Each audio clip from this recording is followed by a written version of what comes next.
Hi, I'm Bob Healy. I'm the founder of GrillBlazer and the inventor of the GrillGun and the sous vide gun.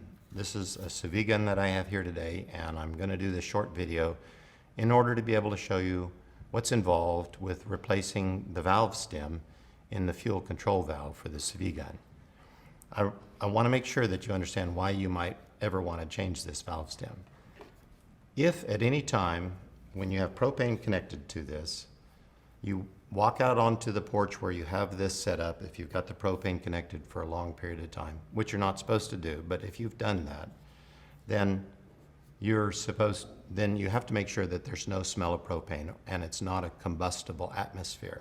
So you would make sure you don't smell any of the rotten egg smell that's associated with propane or natural gas, and you don't hear any bubbling or leaking.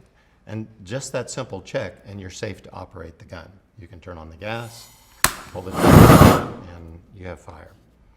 But if you do smell propane gas, please don't light it, because with the explosive atmosphere, you could catch the gun on fire if whatever is causing the leak.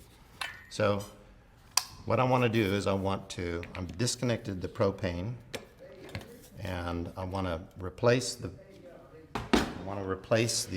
valve stem and show you what we would do if you send it back to us for service. So the whole purpose of this video is to let you know that you can send it back to us for service to replace the leaky valve if you're smelling propane coming out from under this red knob. Or I can send you the valve stem, which you can replace yourself if you have the technical capability. So here we go. First, I take a 7/32 socket driver, or a 7mm socket driver, and I remove the nut in the top of the knob. I do that by holding the knob still and then screwing the nut. Okay? That's right here. Okay? Then I take the knob off, just pull it off. It's got a square hole in the middle which fits on the square features on the valve stem itself. Then I take a normal crescent wrench or fixed wrench, and I loosen the nut right on top. So that nut comes off, and I set it down. I'll put this knob on, just set it on without tightening it on, so that I can unscrew the valve stem.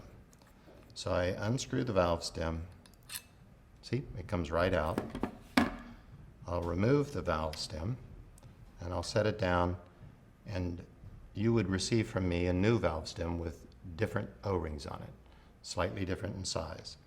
And then I would put that back in here, put it right into the valve like this, screw it back in place. It's good and tight. Remove the knob, put the nut back on top of it, tighten the nut like that. Now put the knob back on it again. Screw the nut on.